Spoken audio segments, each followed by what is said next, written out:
Good evening, everyone. Good evening, Singapore, Philippines, and the rest of the world. Welcome to Hope Filipino Church, Bagong Yugto, New Chapter Series. For those who are newly joining us, we have been going live on Facebook and YouTube for the past 2 weeks, sharing various topics that I'm sure everyone can learn and relate to. So welcome to those who are watching now in FB Live and YouTube. So those who are tuning in right now at YouTube, let's make a shout out. Hello to Tatoy family and Divine Villaverde for joining us, and those who are joining us in Facebook Live, say hello to. We say hello to Bradley Javier, Mar Atienza, thank you for joining, Antoinette Olero, and Mirna Acevedo. Hello, hello, thank you for joining us for tonight. My name is David, and I'll be your host this evening. For the past 18 months, we have been forced to undergo to isolation and social distancing, while governments took the necessary measures as they closed educational institutes, workplaces, and entertainment venues that consign us all to stay in our homes to help break the chain of transmission. However, these restrictive measures undoubtedly have affected the social and mental health of individuals from across the board.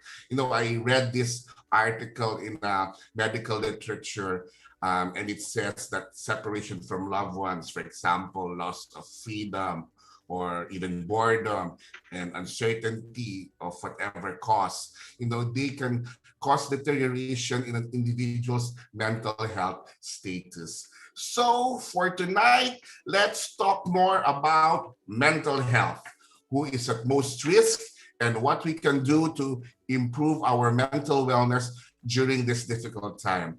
And tonight we have invited our special guest who will share their insights about this topic. So let's all make welcome Jolie and Jerice. Welcome, Jolie. Welcome, Jerice. Okay, so thank you for joining us tonight. I'm certain that our audiences, you know, our viewers in YouTube and Facebook want to get to know you better. So please, can you briefly introduce yourselves? Let's start with Jerice. Tell us more about yourself. Hi everyone, I am Jerice from 316 District and I'm working as a preschool teacher. And Jolie?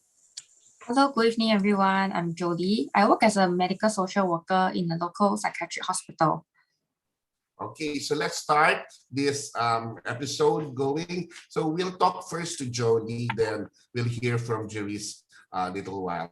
So Jolie, you're a social worker as you have shared, can you briefly share with us the nature of your work, specifically in the area of mental health? The bulk of my work can be summarized under these four C's, that is care planning, crisis intervention, caregiver support, as well as community collaboration. Care planning deals a lot with care and discharge planning, and that would involve assessing psychosocial needs, providing supportive casework, family interventions, and more. Crisis intervention can involve assessment of risk of harm to self or to others. It can also involve violence risk, child risk, just to name a few. Caregiver support and community collaboration are quite self-explanatory, so I will not bore you with the details. Okay, but in some medical social work looks at the psychosocial well-being of a person through these four C's of care planning, crisis intervention, caregiver support, and community collaboration. All right. So understanding from the nature of your work, you mentioned the four C's. So how would this process often take place? Quite often, patients with mental health issues, they either bring with them social problems that is a result of their mental illness, or a particular psychosocial stressor actually triggered the onset of their mental illness. Taking a closer look at the psychosocial issues will be critical to explore the possibility of moving patient and their family towards a state of equilibrium in the near future, where we hope that the patient could actually sustain in the community with the risk of relapses reduced to a minimum. For those with family troubles, for those with family troubles, this could mean that the medical social workers would need to assist to actually broker relationship between the family members, to mediate, and perhaps even to guide them on more effective strategies of communication if method of communication had been a problem. I see. So thanks for giving us a comprehensive background of your work. So for the benefit of those listening to or viewing to us right now, I believe it would be helpful to define what mental health is all about. So Jolie, can you explain more about this, please? What is mental health? Well, for this, I will give a textbook answer.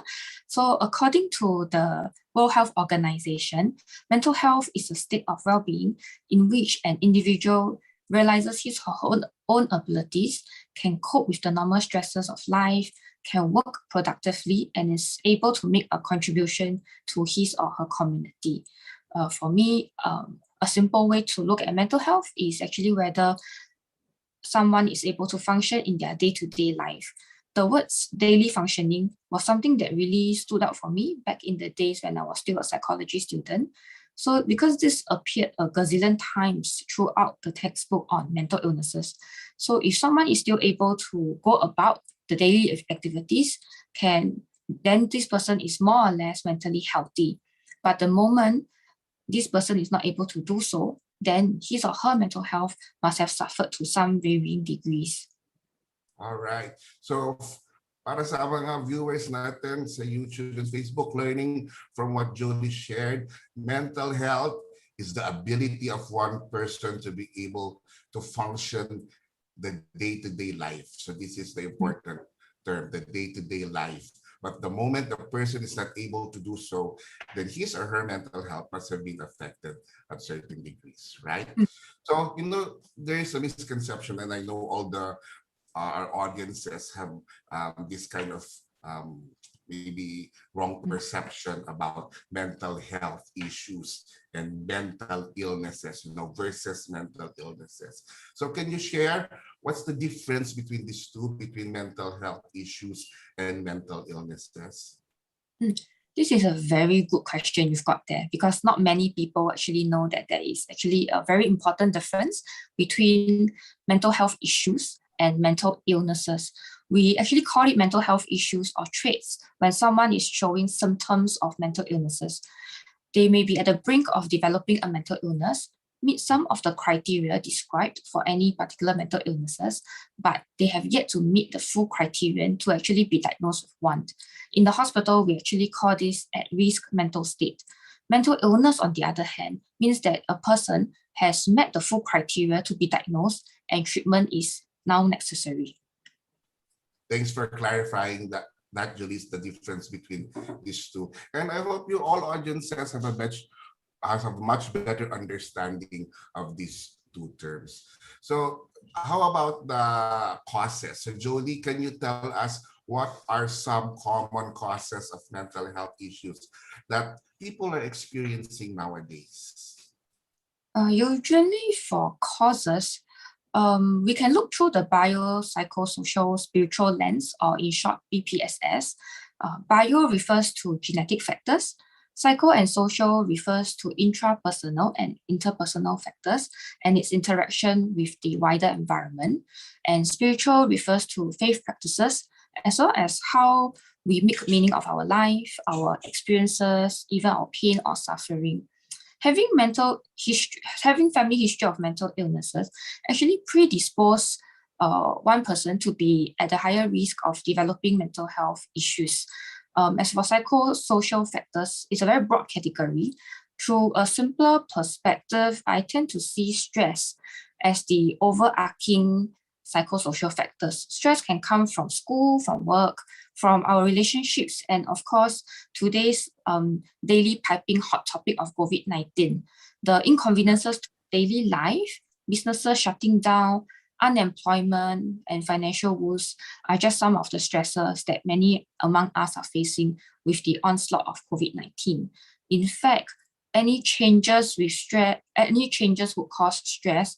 So I would say most, if not all, mental health issues would result either in part or a combination of biopsychosocial and spiritual factors.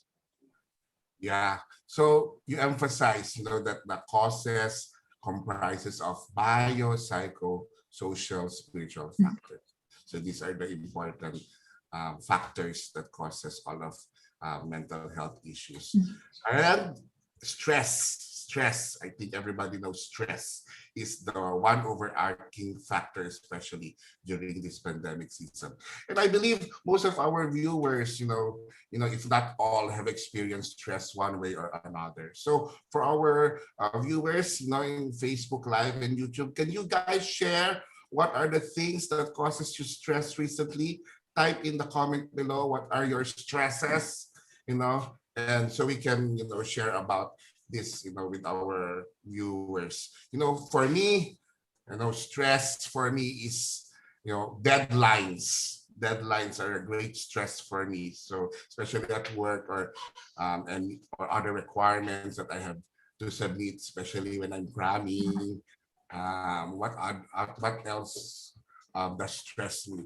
What food to eat next stresses me. No, I'm joking. I don't eat. Okay. So let me read some comments. What are the stresses that you experience? Those who are watching. Workload. So work really can be stressful if the load is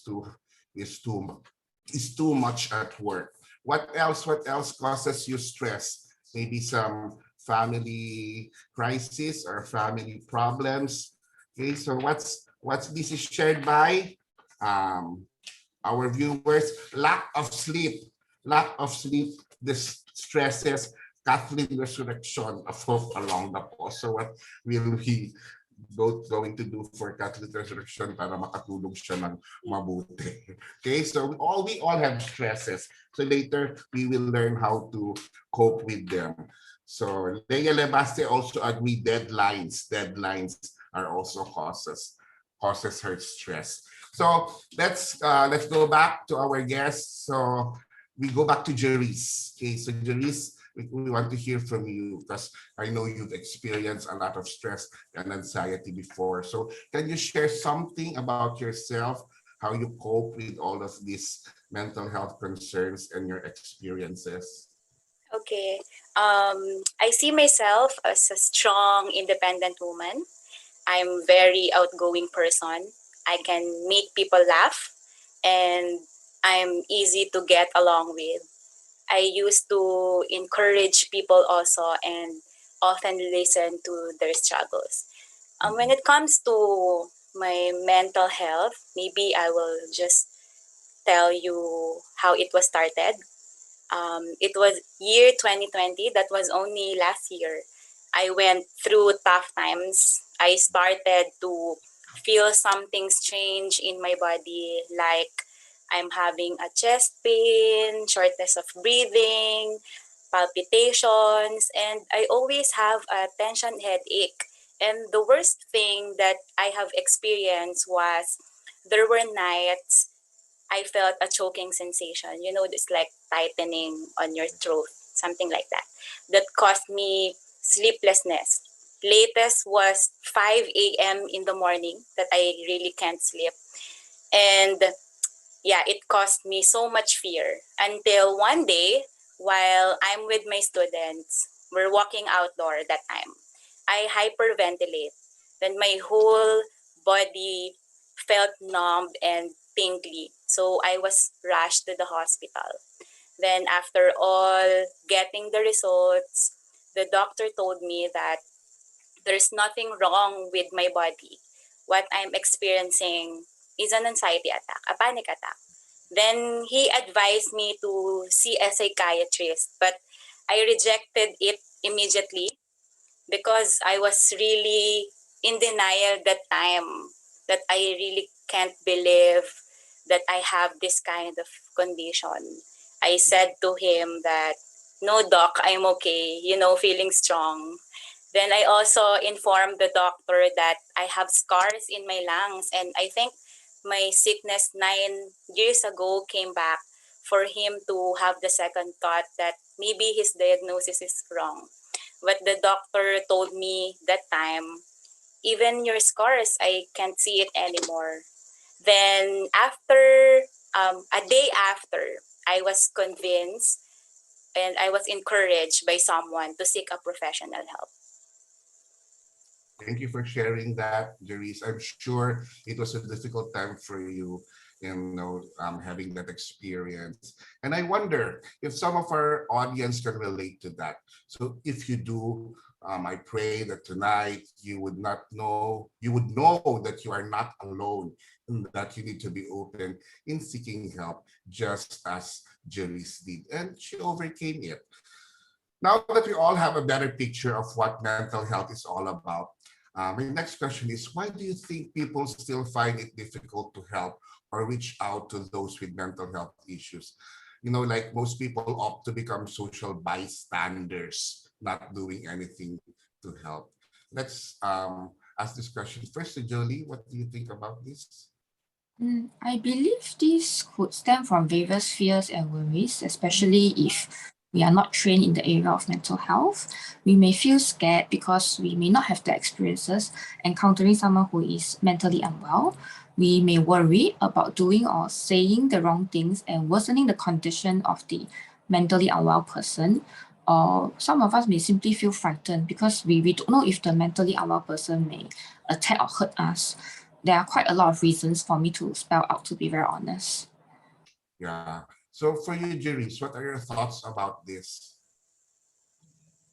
For people with mental health issues, it will not be easy to reach out to them because we do not know where it is coming from. And most of the time, we don't even bother to know or ask the reason or source why they have it, how deep the hurt is, how bad the experience is, and how lonely they are.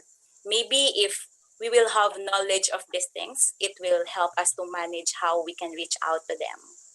Yeah, I understand and agree on what you both shared. Most people have, that the stigma that they do not have the capacity to help because they do not know how and are afraid to be implicated as well. So for those people who will be facing such situation right now, and a while ago we all agreed that help can sometimes be difficult. How then one would know that they are experiencing some mental health issues? So can you advise our viewers as to when is the best time to seek help? I believe Jolie can best answer this question because it's part of her work. Oh, this is a very hard question. Often, I guess it is the people around us, our family and friends, who would be the first to notice something that's not so right. Not that it's not possible for us to be cognizable of our own mental health, but it just isn't as salient. If we do notice increased instances of certain emotional state, for example, anger, tearfulness, melancholy, or even flashing thoughts of dying or suicide, this could possibly be an alarm within us to actually indicate that we need help. Otherwise, we need to rely a lot on our family and friends to actually reflect to us that, hey, you need help. We can also determine based on whether the stress you are facing, whether is it a normative or a non-normative one. Normative stresses are, for instance, promoting from primary 6 to secondary 1. Non-normative stresses, on the other hand, are, for instance, the sudden loss of a loved one. Most of us would be able to cope with a normative stressor, but less of us would be able to cope well with a non-normative stressor. Very, very often, early intervention would be very critical, and it also results in a better prognosis. So I would say seeking treatment as soon as possible would be the best advice to actually go with. Yeah. Yeah, I agree with Jolie that early intervention is crucial, and our relationships with family and friends will greatly help us determine, if we're responding healthily or not to our stressors because they know us best. So, everyone, let's take this time to thank our families and friends who are constantly supporting us in the many changes of our lives. Thanks our parents, thank you for our siblings, thank you to our friends, and thank you for our life groups.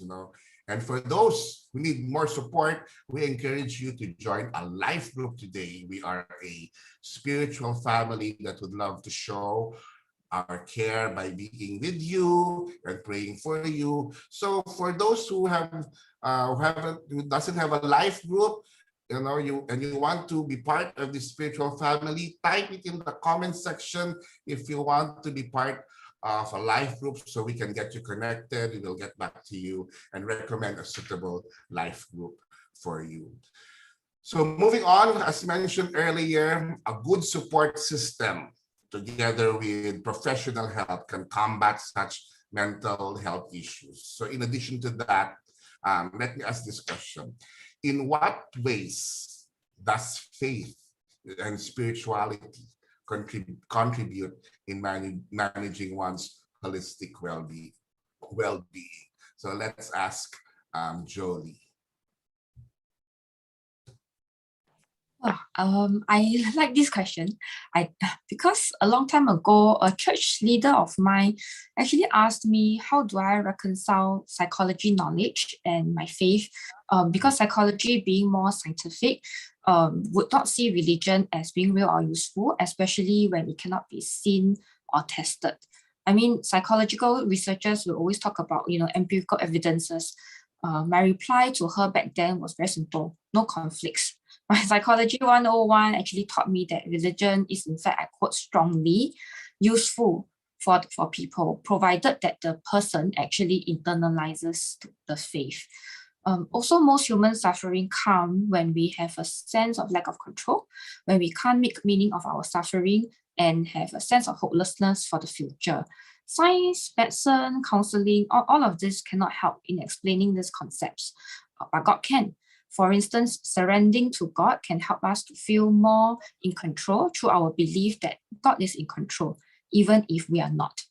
In Jeremiah chapter 29, verse 11, it says, "For I know the plans I have for you, declares the Lord, plans to prosper you and not to harm you, plans to give you hope and a future."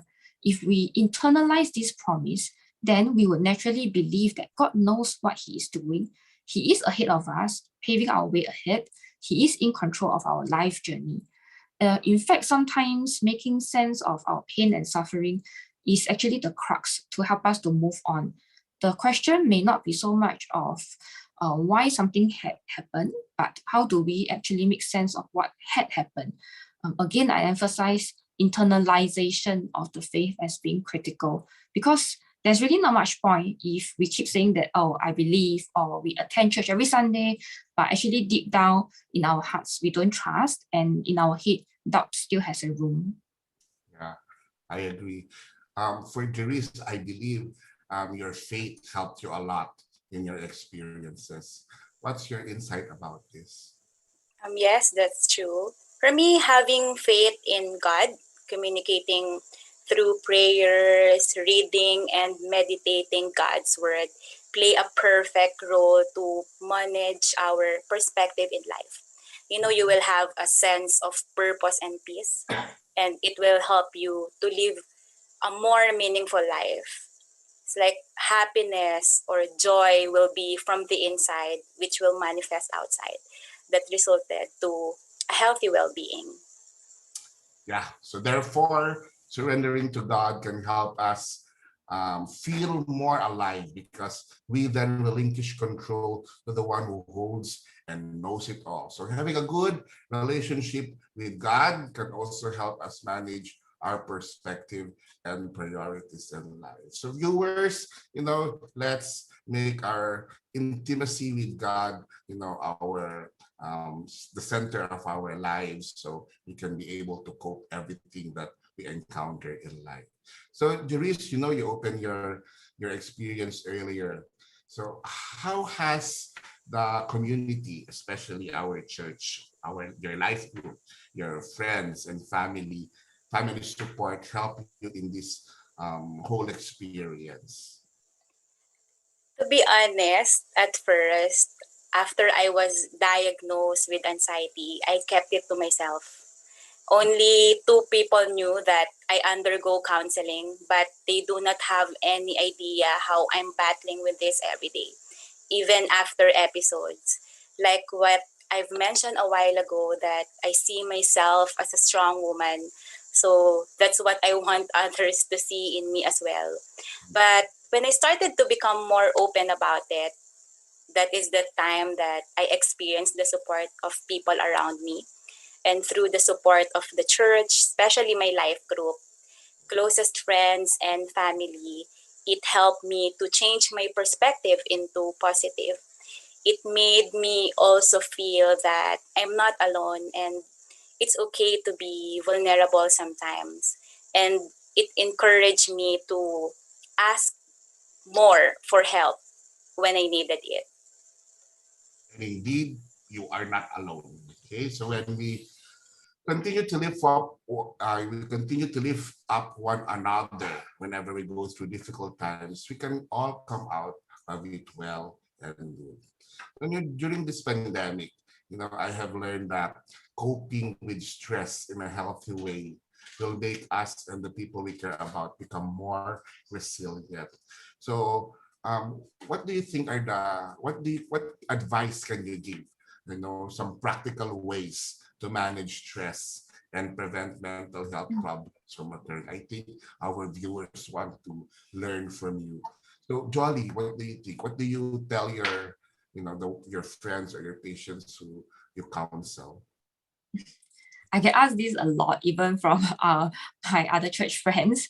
Simple ways will be ensure we take proper meals, have a good sleep hygiene, have time set aside for ourselves to have fun and to rest.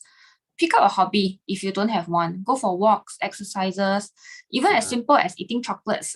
So because these things are things that actually help our bodies to release endorphins. It's actually a happy hormone to actually promote feelings of pleasure. Another useful coping method, which not many people are good at, is confiding in people. Learning to confide in people is itself a self-soothing and stress-relieving process. Other stress management strategies can include learning deep breathing relaxation exercises, setting aside time to slow our footsteps, reflect, and spend time seeking God. Oh, that's good. How about you, Jerice? What coping mechanisms did you try when you were experiencing your issues? Managing your stress is something that you need to discover to yourself. And what works for you is the main thing. But for me, I learned how to manage my stress First, by listening to what your body is telling you, in a sense that if your body is telling you to rest, you rest. Then if you think that you need to take a break or eat something that you're craving for, like, Jollibee spaghetti or whatever, or unwind for a while, go out and do what you love or do things that you are interested in, try it and do it. And when it comes to preventing mental health problem from occurring, or we can also say preventing it to get worse, I would Mhm. say that communicating with family and friends regularly is a great help. Stay connected with them.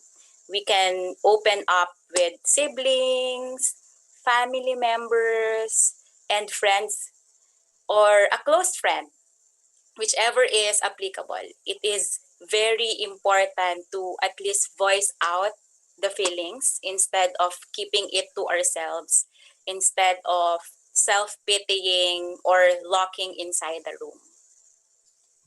Those are some good and healthy ways to cope with stress. Thank you, Jody and Julius, for sharing. What about our audiences, those our viewers? How do you cope with stress? How do you distress? So feel free to share and type in your comments on the many ways you cope and distress. So we will wait for their comments.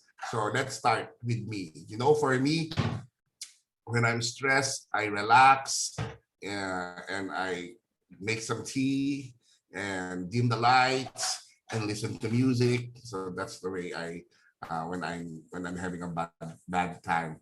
Or I just sing out loud. I sing out loud alone in my room. Because everyone knows I'm a good singer. And then I go exercise and I go to the gym, right? Okay. Or because we read a lot nowadays of not so good news. So sometimes when I read or I watch, I take breaks from social media by disconnecting a couple of times a day using my phone or TV. So it helps me distress from all that is happening outside so I can focus and manage my thoughts, actions, and priorities. Some of my friends, I know they distress through shopping. So shout out to Mona, to Patty, to Anna Marie.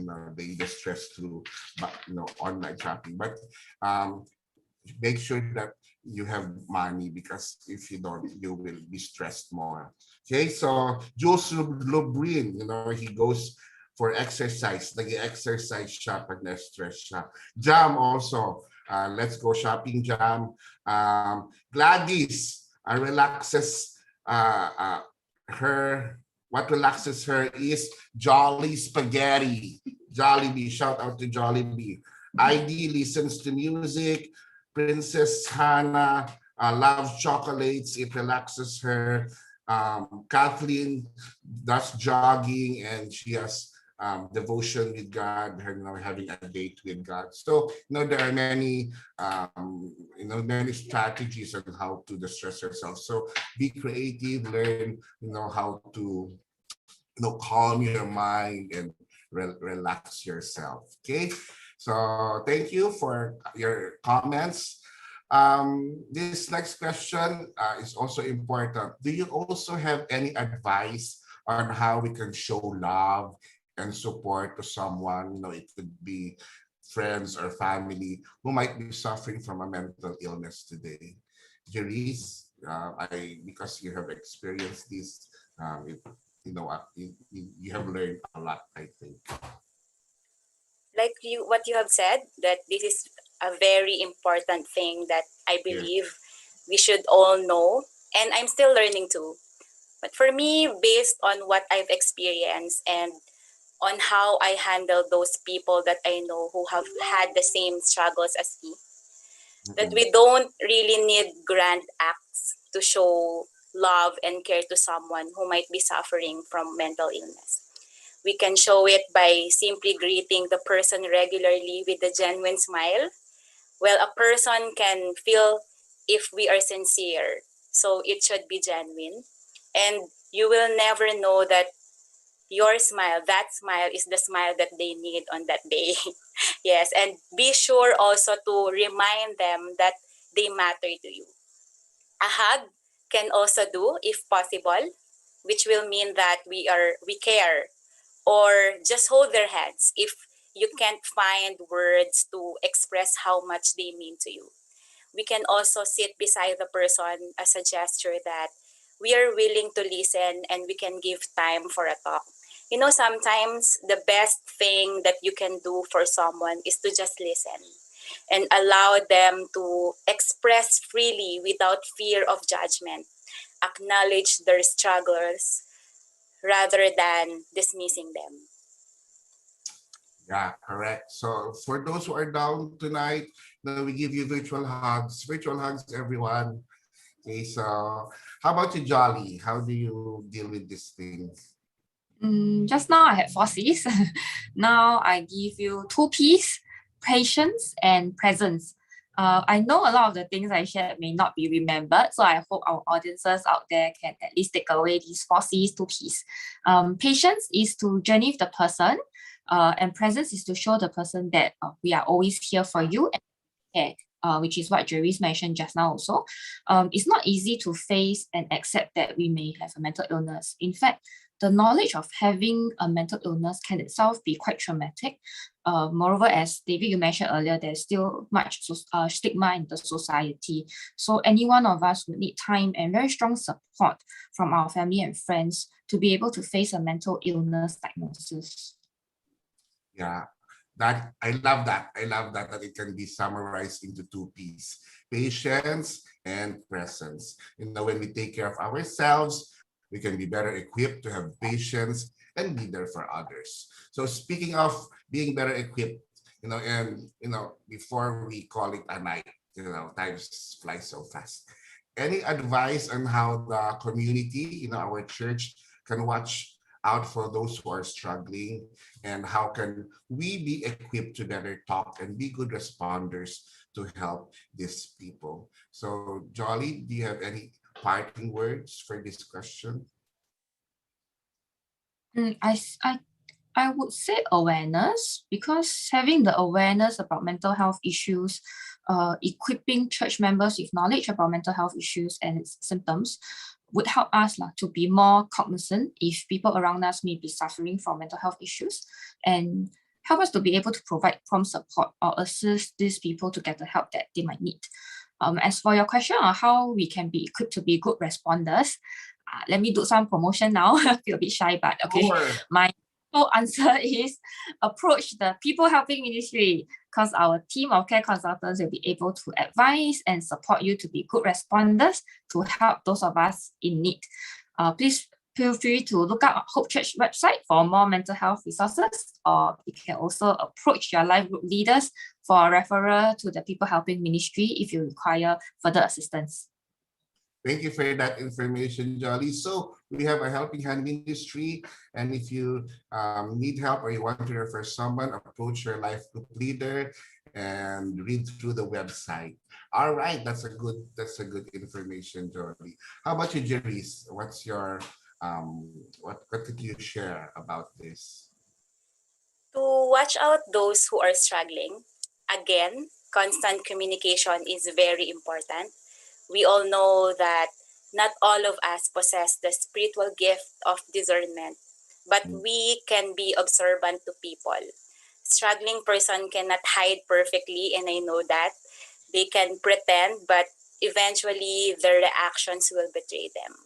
You will see also the loneliness in their eyes. And once we observe that, we can openly ask the person if there is something we can help. To be equipped, I totally agree with Jolie that having an awareness like what we are doing now, and we can work together with people in our community with medical expertise, or talking to those who have the right information about mental health. And also, we ourselves should be knowledgeable with the words of God and be prayerful. Why? Because in the Bible, Jesus set a perfect example on how we should deal with people who are ill. And when we look at it, it gives us a clear illustrations of how we, church community, are to respond to those people who are sick. may it be physically, mentally, or spiritually. So as a church, we should respond with compassion. So let us offer hope and make Jesus visible in our lives. Thank you for your inspiring words, Jerry's and Jolie. You know, COVID-19 has required us to make rapid and multiple changes to the way we live. And these changes have caused us to feel out of control, maybe anxious and stressed due to the uncertainty it brings. And we have to remind ourselves that these emotions are normal reactions to difficult circumstances. And we just have to learn to accept that things are different right now and everyone is adjusting. And so we hope that after tonight, you have a clear understanding about mental health and how you can better protect your inner self during this season. So what I can advise is to stay positive and use this to spend more time with your loved ones in any way possible. Maybe learn a new skill or hobby, or just get in touch with your creative side.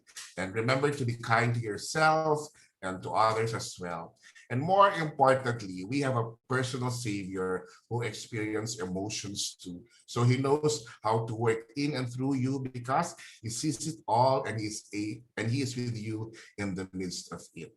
So I want to take this opportunity to thank our guests. Thank you, Jolie. Thank you, Jerice, for gracing us tonight and for openly sharing all the things we need to learn about mental health. Thank you, Jerice. Thank you, Jolly. Thank you, everyone.